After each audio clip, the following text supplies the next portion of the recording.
What to grow in April? 5 great plants that I think you absolutely need to grow now. Not just edibles, not just flowers, and not just seeds, so that over time you can easily build up your own collection of just great plants. Just like a capsule wardrobe. Plants that are going to give you tasty food, colour and scent, and most importantly, loads of year-round interest.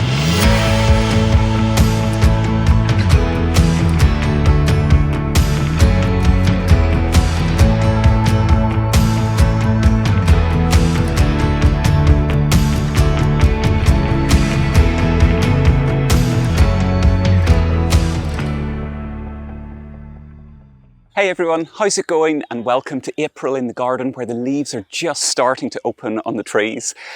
I get asked all the time for my recommendations for, say, spring colour or a great plant to give as a present. So today I've picked 5 truly brilliant plants that I think you need to grow right now. Some that you can start from seed like this, some that you can go out to the shops and buy. Really just a great mix of things, because for me, it's that mix of things that makes the magic in your garden. And as ever, it's not just going to be my suggestions, so stick around to see who else is coming up later in the episode with theirs. Right, time for the first plant for April.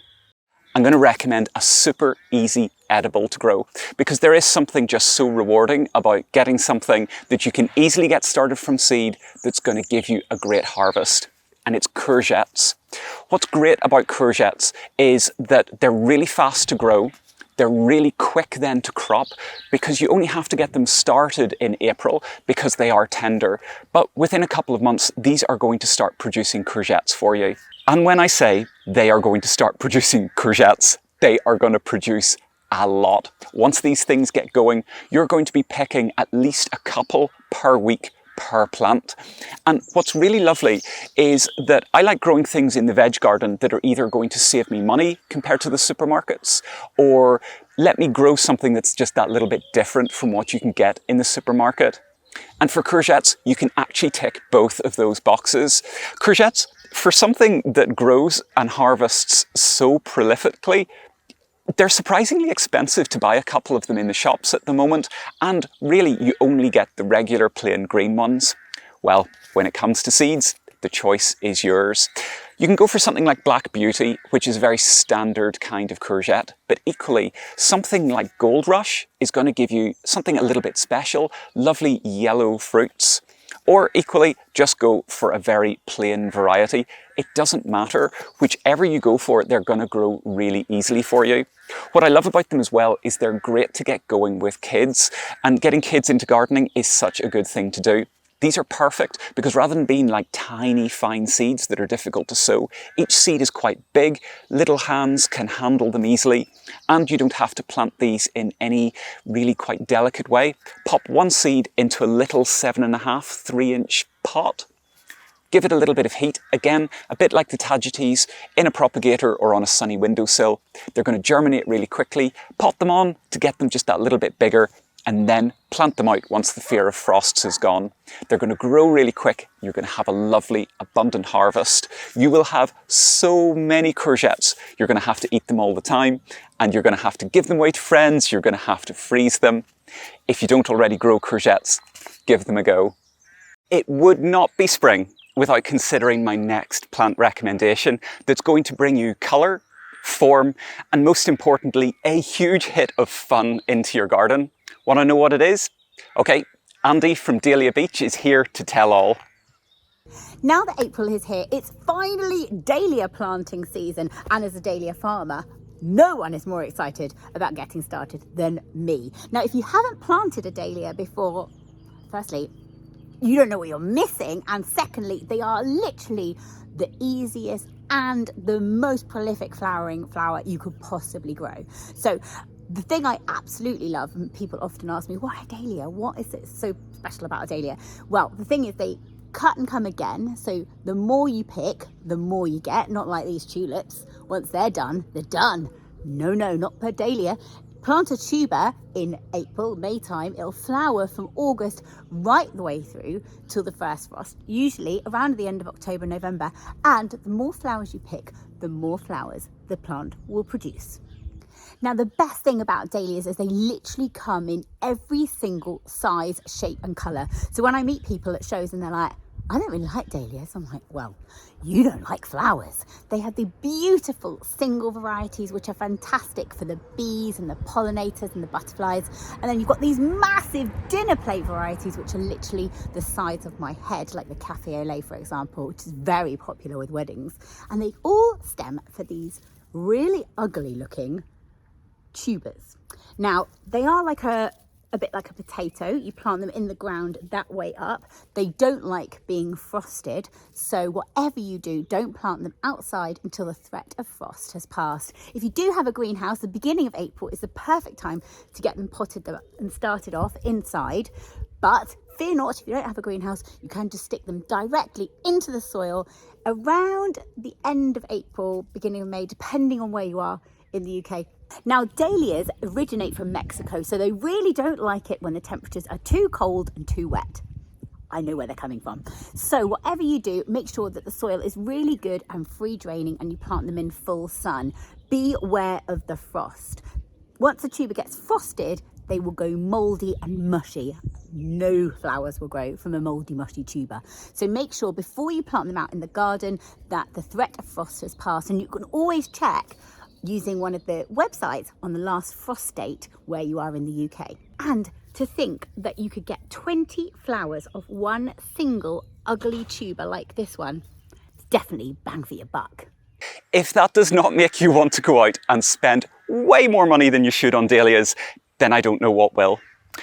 Confession time. I lifted my dahlia tubers in the autumn and every single one of them has completely rotted off. So I might just go out and treat myself as well. Make sure to check out Andie on any of your favourite social networks. Search for Dahlia Beach and you're going to find her. She is just brilliant. Thanks, Andie. For my next recommendation, it's going to be this. A shrub, or well, a small tree. Something that you're going to have to go out and buy. It's going to be a little bit more expensive, but it's definitely worth treating yourself to. And it's a magnolia, and just check out how beautiful it is. This is Magnolia stellata. It's quite a small one, and you can see why it's called stellata. Beautiful little white star-shaped flowers, just gorgeous. The reason I'm recommending it is this is when they flower, in April and May, depending on your climate. And if you get a deciduous type, just like this, the beautiful thing is that it's going to flower before it comes into leaf, so you can really appreciate each of these flowers. The variety of options is just huge. You can get small magnolias, ones that are going to grow into huge trees. You can get ones that are white. You can get ones that are all the way through to pink. And in fact, we have a very special one that was given to me as a gift behind me in the secret garden called Heaven's Scent. That's not only pink, but it's scented as well. When you think about everything that these things give you, it's definitely worth getting one for yourself. It is truly an investment piece. Next up, and it is a super easy but super versatile plant to get sowing right now. And to tell you what it is, it's Liz Zorab from By Their Farm. It seems to me like no garden would be complete without borage. I absolutely love this plant. It's very simple to grow, so we'll grow from seed. You can grow them in modules, or you can just scatter them on the ground. They are very likely to grow. They send up small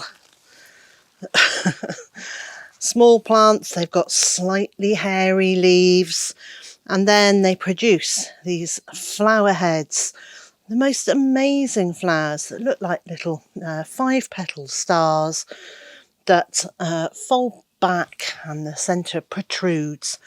I don't really know a better way to describe them, but these flowers are great. They can be taken off the green bit so that you've got no green showing on your flower at all, and they can be added to salads, or you can freeze them and then they'll be suspended in ice cubes and look really pretty in your drinks. Now, I like to grow the white variety, but more commonly found is the blue variety. Borage can flower from fairly early spring right through to late autumn, and in mild climates like most of the southern half of the UK, it might even flower right through the winter. And that makes it ideal foraging for bees and other pollinating insects, and they do love them.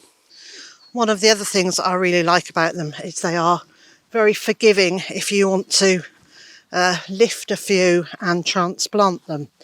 Make sure the roots have had a drink, and then you can just transplant them, as long as they're small plants, to almost anywhere you want them to go, and they're likely to flourish. So they self-seed easily. You do need to be aware they can be a bit of a thug in the garden. So in our last home, they grew in the wood chip pathways very readily. But if they're somewhere you don't want them to be, very simple to pull them out and add them to your compost heap. I've grown borage before, but I haven't actually grown it for the last few years. So I've got the seeds again, and I'm going to grow even just a few of them this year because my plan is to add them into my fruit tree guilds in the vegetable garden. Of course, make sure to head across to Liz's channel. I'll link it up here if you haven't already checked her out. Thanks, Liz. My next plant that I think you absolutely must grow this month is a plant that has pretty much been around since time began, certainly in gardening circles, and it's French marigolds or tagetes. If you're looking for a plant that's going to be easy to source in a garden centre, affordable, so you get lots of plants, something that's actually easy to grow from seed, something that isn't too big so that you can grow it in containers as well as beds and borders, and as if that wasn't enough, something that's going to be a good companion plant for your veg garden. Tagetes ticks every box. It truly does tick every box. I'm going to confess that I wasn't the biggest fan of tagetes for a long time. I always thought the flowers looked a little bit old-fashioned, and then I started growing them myself, and I've totally fallen in love with them again. For the last couple of years, I've grown about this many from seed, really about 2 dozen, I suppose. Bring them on in module containers like this. They do need a little bit of heat to get them going, so pop them on a sunny windowsill or into a propagator. Prick them out and grow them on, and then plant them out into your garden once the fear of frost has gone, because these are half-hardy annuals, so they are just that little bit softer. But once you get them planted, and I plant them around the edge of my borders here, they are going to give you such a lovely, really strong hit of orange, rusty reds, those kind of colours. They're a brilliant companion plant. They ward off a load of pests, and they don't grow too big. These ones that I've got really only grow to about 12 inches, about a foot tall, 30 centimetres, which means that they're really, really versatile. What's lovely about them as well is once they start flowering, if you keep them dead-headed, they are going to flower all the way through and slightly past the first frosts before you have to remove them. But once you've bought one packet of seed, you're never going to have to buy seed again. These are from last year's seed. I collect the seed each year, save them and regrow them. You really can't ask for much more. If you don't grow these already, give them a go. If you grow them already, make sure that you get some more grown this year. Wait, before you go, sowing and planting times vary from region to region, so remember to look up and understand your own local growing conditions and your last frost date. Last month's suggestions from me in this video are still great if you're growing early this month or if you're in a colder area. And next month's video is perfect if you want to start thinking ahead, get a head start, or if you live in a warmer area than me. And until next time, see you later.